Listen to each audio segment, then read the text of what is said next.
ये चेहरे जो आप देख रहे हैं ये वो एम्प्लॉयज़ हैं जो कश्मीर में सर्विसेज पिछले काफ़ी सालों से दे रहे थे, लेकिन जिस तरह से कश्मीर में पिछले कुछ समय से टारगेटेड किलिंग जो है वो की जा रही थी, जो वहाँ पर काम कर रहे हैं माइग्रेंट, जो कश्मीरी माइग्रेंट खासतौर पर उन्हें टारगेट पर लिया जा रहा था। और आपने वो तस्वीरें भी देखी थी, वो खबरें भी आई थी, जिसके बाद जितने भी वहाँ पर एम्प्लॉयज़ थे, जो माइग्रेंट एम्प्लॉयज़ वहाँ पर काम कर रहे थे, उनमें ये निराशा थी कि हमें क्या जो है सेफ रख सकता है वहाँ पर, क्योंकि कहीं ना कहीं हर एक को वहाँ पर टारगेट लिया जा रहा है। ऑफिस में बैठे हुए एम्प्लॉयज़ जो हैं उन्हें भी टारगेट पे लिया जा रहा है और हमें टारगेट किलिंग का शिकार नहीं होना है। इसके लिए हमें जो है रीलोकेट कर दिया जाए, यानी कि कश्मीर की जगह जो हम कश्मीर में अपनी सर्विसेज दे रहे हैं, हमें जम्मू में जो है अपनी सर्विसेज जो है वो देनी है। और पिछले 72 दिनों से ये सभी जो कश्मीर में काम कर रहे हैं, कश्मीर के अलग अलग डिस्ट्रिक्ट के अलग अलग इलाकों में जो है वो काम कर रहे हैं, ये चाहते हैं कि हमें जम्मू में जो है वो पोस्ट कर दिया जाए, क्योंकि हमारी जान को वहाँ पर लगातार खतरा बना हुआ है और ऐसी सिचुएशन में हम कश्मीर में काम नहीं कर सकते। यहाँ पर आप देख सकते हैं ये सभी जो हैं ये कश्मीर में काम कर रही हैं। इन्हीं से बात करते हैं। आप कहाँ पर जॉब कर रही हैं अभी आपकी कहाँ पर पोस्ट है? अनंतनाग। पिछले 72 दिनों से आप यहाँ पर हैं, प्रोटेस्ट कर रही हैं, धरने पर हैं। अभी तक कोई भी जो सोल्यूशन आप चाहते थे रिलोकेशन का नहीं हो पाया है क्या? क्योंकि अभी जो पॉलिसी है सरकार की तरफ से ये कहा जा रहा है कि आपको सेफ जोन में रखा जाएगा, लगातार वो कह रहे हैं। वहाँ पर कॉलोनी भी बनाई जा रही है कि सेफ जोन में रहेगी, उसके बावजूद भी आपको नहीं लग रहा है कि मतलब हमें जाना है वहाँ या नहीं जाना है? What is safe zone? आप गवर्नमेंट को ये पहले डिफाइन करना चाहिए, what is safe zone. Safe zone क्या होता है? फिर हमें क्या पिंजरा बनाना है, उसमें रहना है, बाहर से रहेगी सिक्योरिटी, वो होता है सेफ जोन। फिर हमें ड्यूटी नहीं जाना है, फिर हमें घर के काम नहीं करने, हमारे बच्चों को स्कूल नहीं जाना है, हमें मेडिकल चीज़ें नहीं देखनी है, तो हर जगह क्या सिक्योरिटी होगी? आपको लगता है ये वो सही कह रही है? किसको लगेगा? ये तो ये आई वॉश है मेरे हिसाब से। यानी कहीं ना कहीं आपकी जिंदगी के साथ मजाक। हाँ, मतलब हमारी लाइव्स मैटर नहीं करती है शायद उनके लिए, तभी मरेंगे तो मरेंगे। कहीं ना कहीं परिवार में भी चिंता का स्वर लगातार बना हुआ है, आपके परिवार के टेंशन में ही है? परिवार टेंशन में है, हमारे बच्चे, हम वहाँ उनको स्कूल में डाला था, अब वो हमारे साथ यहाँ है, वो पढ़ भी नहीं पा रहे हैं, वो घर में है, उनको भी डिप्रेशन हो रहा है। वो एक तो कोरोना से 2 साल पहले नहीं गए स्कूल, अब इन दिनों भी नहीं जा रहे हैं। उनका क्या कसूर है? उनका क्या कसूर है कि वो एक देशभक्त लोग हैं, हम देश से प्यार करते हैं, देशभक्त लोग हैं, तो हमारे साथ यही होगा क्या आप मरो? हम उसके लिए हैं, हम मरने के लिए हैं। कहीं ना कहीं निराशा जो है इन सभी को है, इन सभी लोगों को, चाहे वो महिलाओं की बात की जाए चाहे पुरुषों की बात की जाए, 72 दिनों से ये धरने पर, प्रोटेस्ट पर बैठे हुए हैं। लेकिन जो बात इन्हें जो रीलोकेट के लिए लगातार अपनी बात रख रहे हैं, उस पर कोई भी जो है सरकार की तरफ से जो ये चाहते हैं वैसी बातें नहीं हो पा रही है। लेकिन सरकार की तरफ से ये कहा जा रहा है कि सेफ जोन, लेकिन इनका यही कहना है कि सेफ जोन है क्या? क्योंकि कहीं भी हम जाएंगे, मार्केट में जाएंगे, बाजार में जाएंगे, मेडिकल ट्रीटमेंट के लिए जाएंगे, हर जगह हमें सिक्योरिटी नहीं मिल सकती है। और अगर इस तरह का सेफ जोन बना रहे हैं तो हमें कहीं ना कहीं पिंजरे में डालने की बात की जा रही है। एक एम्प्लॉय पिंजरे में रहेगा तो काम किस तरह से करेगा? यहाँ इसी चीज़ को लेकर ये लगातार प्रोटेस्ट में थे और आज भी यहाँ जितने भी लोग आप देख सकते हैं ये सभी कश्मीर में काम कर रहे हैं। कहीं ना कहीं जो पॉलिसी है इनको लेकर जो उस वक्त वहाँ पर चल रही है टारगेट किलिंग के बाद, उससे ये कहीं ना कहीं नाखुश जो है वो दिखाई दे रहे हैं। नाखुशी लगातार इनके चेहरे पर जो है वो झलक रही है और लगातार इनका यही कहना है कि कोई ना कोई पॉलिसी ऐसी निकाली जाए, जिस तरह से इन्होंने खुद ही कहा है कि रीलोकेट ये चाहते हैं, रीलोकेशन चाहते हैं। कश्मीर में इस वक्त ये काम कर रहे हैं, लेकिन जम्मू में इनकी ट्रांसफर कर दिया, यहाँ पर इनको पोस्ट कर दिया जाएगा। इसी को लेकर लगातार यहाँ देख सकते हैं, संख्या देख सकते हैं, सभी के सभी जो है इन्हीं चीज़ों से गुस्सा में है, इन्हीं चीज़ों से दुखी है और इन्हीं चीज़ों को लेकर ये लगातार धरने पर हैं, प्रोटेस्ट कर रहे हैं और इसी चीज़ को चाहते हैं कि इन्हें कम से कम सेफ, ये सेफ अगर रहना चाहते हैं, सेफ ये एक ही तरीके से सेफ रह पाएंगे जब इन्हें जम्मू शिफ्ट कर दिया जाएगा। यानी कि सभी एम्प्लॉय यही चाहते हैं कि इन्हें जम्मू में जो है वो शिफ्ट किया जाए, जम्मू में इनकी सर्विसेज जो है वो ली जाए। और देख सकते हैं संख्या, और हर एक की टी शर्ट पर आप देख सकते हैं यहाँ पर सेव अस जो है वो लिया हुआ है। ये सेव अस किस लिए है? क्या कश्मीर में आप जाएंगे तो आपको लगता है पूरे तरीके से वहाँ पर आप सेफ नहीं रह पाएंगे? बिल्कुल जी, कश्मीर में जो अभी वातावरण है पिछले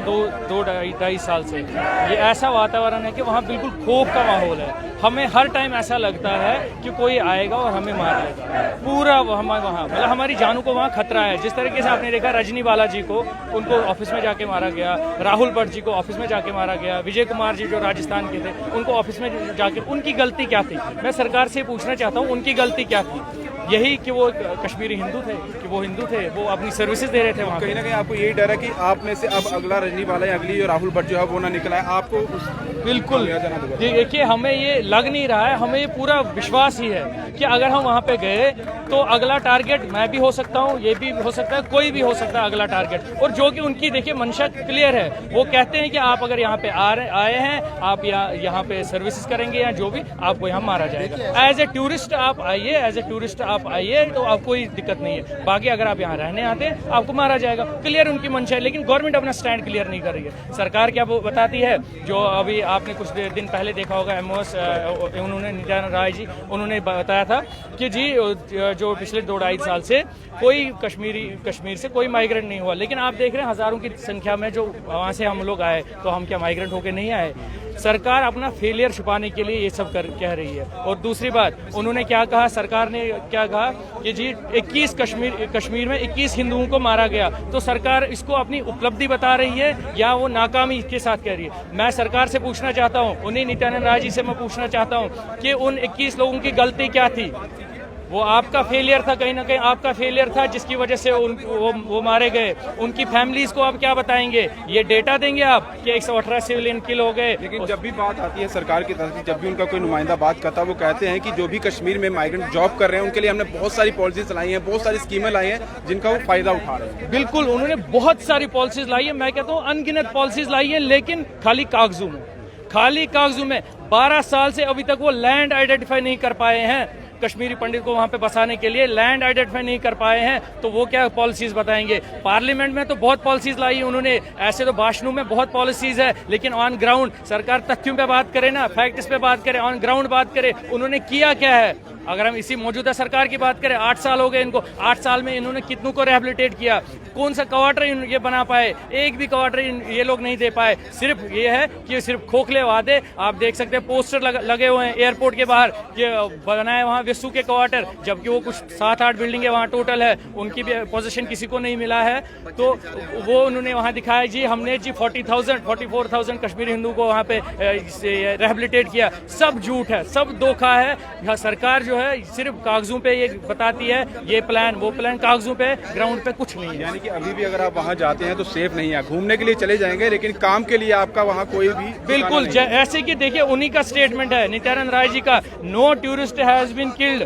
ठीक है, तो एज ए टूरिस्ट आपको कोई कुछ नहीं करेगा, आप जाइए वहाँ घूमे फिरे, पैसा खर्चे, कोई कुछ नहीं करेगा। लेकिन अगर आप वहाँ पे रहने जाते हैं तो आपको मारा जाएगा। आप देख सकते हैं वहाँ पे ये तो उनको भी दिखाई दे रहा है, ये सबको दिखाई दे रहा है कि टारगेट कितनी वहाँ की जा रही है, लगातार वहाँ पर हत्याएं की जा रही हैं। आप लोग पिछले 72 दिनों से इस चीज को लेकर अपनी बात रख रहे हैं, धरने पर हैं, लेकिन 72 दिनों से कोई बात आपकी सुनी नहीं गई है। रिलोकेट की आप बात कर रहे हैं। बिल्कुल, हम जी रिलोकेट की बात करें, लेकिन ये तो बहुत ही दुख की बात है कि सरकार क्यों नहीं सुन रही है। एक तरफ से तो सरकार कहती है गुड गवर्नेंस की बातें करते हैं वो, लेकिन अगर आप गुड गवर्नेंस कहते हैं, सरकार ने, मोदी जी ने पहले क्या कहा था कि सरकार ऐसी होनी चाहिए कि आपको ये नहीं लगना चाहिए कि सरकार है, आपको लगना चाहिए दोस्त है। तो अगर एक दोस्त की तरह हम आपको अपनी बात बता रहे हैं, हम आपको अपनी मानसिक स्थिति बता रहे हैं, हमारी मानसिक स्थिति वहाँ पे क्या है। अगर हम वहाँ पे बाहर निकलते हैं सब्जी लेने तो हमें पहले देखना पड़ता है कि पीछे से कोई है तो नहीं। मैं आपको अपनी बात बताता हूँ, ATM पे मैं गया, मेरे साथ बच्चा था मेरा, पहले मैंने देखा कि मुझे यहाँ लोग जानते हैं, अगर किसी ने मुझे गोली मारी तो मेरे बच्चे को सेफ कोई पहुँचाएगा,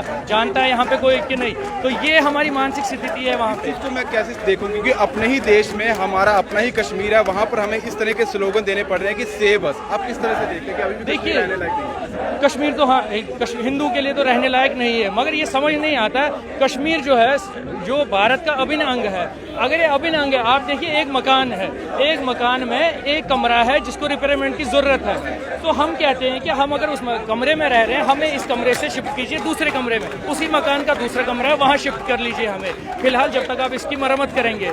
लेकिन सरकार हमें कहती है नहीं, मरम्मत तो हम कर रहे हैं, करेंगे, लेकिन आपको इधर ही मरना है तब तक। तो ये मुझे समझ नहीं आ रहा है, अगर अभिन्न अंग है तो अब क्या प्रॉब्लम है? अगर आपको सिक्योरिटी भी दे दी जाए, मुझे नहीं लगता कि शायद उस तरीके से भी आप कभी वहाँ काम कर पाएंगे। देखिए सिक्योरिटी वो देंगे हमें अगर हम अंदर बैठे हैं, जैसे कहीं जो ट्रांजिट के अकोमोडेशन है कुछ वहाँ अंदर बैठे हैं तो बाहर सिक्योरिटी है सेफ, लेकिन बाहर तो निकलना है ना ऑफिस। और आपने देखा होगा जितनी भी किलिंग हुई है वर्किंग प्लेसेस पे हुई है, तो वर्किंग प्लेसेस पे ही किलिंग हुई है, या बाहर सब्जी लेने जाना है, या आपने देखा होगा गोलगप्पे वाला उसको कहाँ पे मारा गया, वो बेचारा अपना काम कर रहा था, कृष्णा ढाबा वाला उसको कहाँ पे मारा गया। एक तो तहसीलदार में राहुल भट्ट जी को जो निशाना बनाया, बिल्कुल देखिए एक तो सिक्योर और पुलिस स्टेशन सामने है, वहां गए तहसीलदार के ऑफिस में जो मजिस्ट्रेट ऑफिस होता है वहां गए, वहां गोली मारी जाए तो सरकार क्या कहेगी कि ये जगह सेफ है वो जगह सेफ है? कोई जगह कश्मीर में कोई जगह सेफ कहीं ना कहीं आपको बेवकूफ बनाया जा रहा है। बिल्कुल जी, हमें बेवकूफ बनाया जा रहा है और हमें अब टैक्टिक्स खेले जा रहे हैं, ये डीडीओज के थ्रू हमें बुलाया जा रहा है। लेकिन मैं डीडीओज बताना चाहता हूँ, एक तो हम गोली का शिकार हो ही रहे हैं और आप अब हम इकोनॉमिकली भी हमें शिकार करना चाह रहे हैं, हमारी सैलरीज रोक के अब हमारे बच्चों को भी आप मार देना चाहते हैं। तो क्या सरकार की यही नीति है?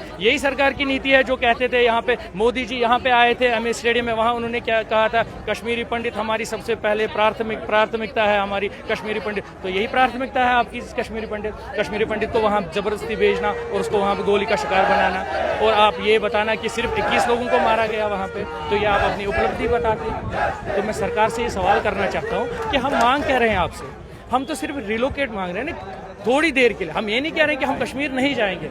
तब तक हमें आप आरसी ऑफिस में जो कि कश्मीरी पंडितों का ही ऑफिस है, वहाँ आपके पास पोस्ट्स है खाली पड़े हुए, वहाँ हमें रिलोकेट कीजिए ना। तब तक जब तक आप कश्मीर की हालत, आप एक बार कश्मीर की हालत अच्छे से सब ठीक हो जाएंगे तो तब तक हम यहाँ रखिए। आप सीधे तौर पर ये सभी जो इन्होंने कहा है, यहाँ पर जितने भी यहाँ पर एम्प्लॉयज़ हैं, माइग्रेंट एम्प्लॉय, इनका यही कहना है, सबकी बात इनकी तरफ से हमने आप तक पहुँचाई है कि कहीं ना कहीं जिस तरह से सेफ जोन या सिक्योरिटी देने की बात कही जा रही है, कहीं पर भी सेफ जोन नहीं मिलेगा, और सिक्योरिटी भी अगर मिलेगी तो कहीं इनको बाहर तो निकलना है, कहीं तो जाना है। इस तरह के अगर हालात रहेंगे या किस तरह से जॉब कर पाएंगे, इनको यही चाहते हैं कि हमें कहीं ना कहीं रीलोकेट किया जाए। रीलोकेट तो 72 दिनों से आप मांग कर रहे हैं, कहीं भी इस तरह की बात जो है सामने आ नहीं रही है। सर हम क्या कहें गवर्नमेंट से, गवर्नमेंट के कानों में जूं तक नहीं रेंग रही। हम अपनी जानों की गुहार लगा के बोल रहे हैं कि हमारे वहाँ खतरा है। वहाँ पे ये देख लीजिए, मुझे ये लाइव थ्रेट वहाँ से मिला हुआ है कश्मीर फाइटर्स टेररिस्ट ऑर्गेनाइजेशन की तरफ से, जिस दिन रजनीवाला जी का इंसिडेंट, जी मैं ही हूँ, ये मेरा नाम विशाल है, मैं ही हूँ। और मुझे बताएं मेरे को गवर्नमेंट किस मुँह से मुझे बुला रही है आप वहाँ ड्यूटी रिज्यूम करीजिए।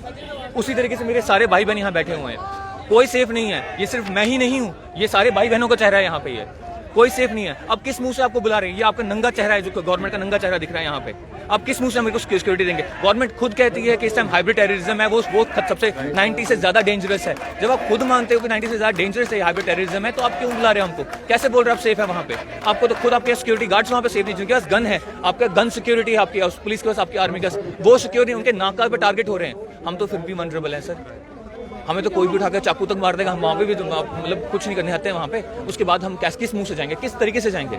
आप क्या सोच रहे हैं? हमारे पास ना हथियार ना कुछ, हमारे पास सिर्फ एक पेन है, उस पेन पे भी हमको टॉर्चर किया जाता है। वो टॉर्चर तो चलो हम सह लेंगे, मगर घन को कितना सह लेंगे, हथियारों को कितना सहेंगे हम? और सीधे तौर पर सभी ये जितने भी एम्प्लॉयज़ हैं, इनका लंबे अरसे से यही कहना है, लेकिन जो बात इनकी तरफ से कही जा रही है उस पर कोई भी सुनवाई जो है वो सरकार की तरफ से, एडमिनिस्ट्रेशन की तरफ से नहीं हो पा रही है। इसलिए लगातार ये धरने पर है 72 दिनों से, और शायद आगे भी इसी तरीके से ये धरना देते रहेंगे और अपनी बात रखते रहेंगे जब तक इन्हें रीलोकेट या जिस तरह की अपनी मांग रख रहे हैं उस पर अमल सरकार की तरफ से नहीं किया जाता है। क्योंकि साफ तौर ये कह रहे हैं कि जिस तरह से बाकी टारगेट हुए हैं, हम नहीं होना चाहते हैं। फिलहाल दीजिए इजाजत। दीपक भंडारी के साथ Rahul Singh, the state central के लिए नमस्कार।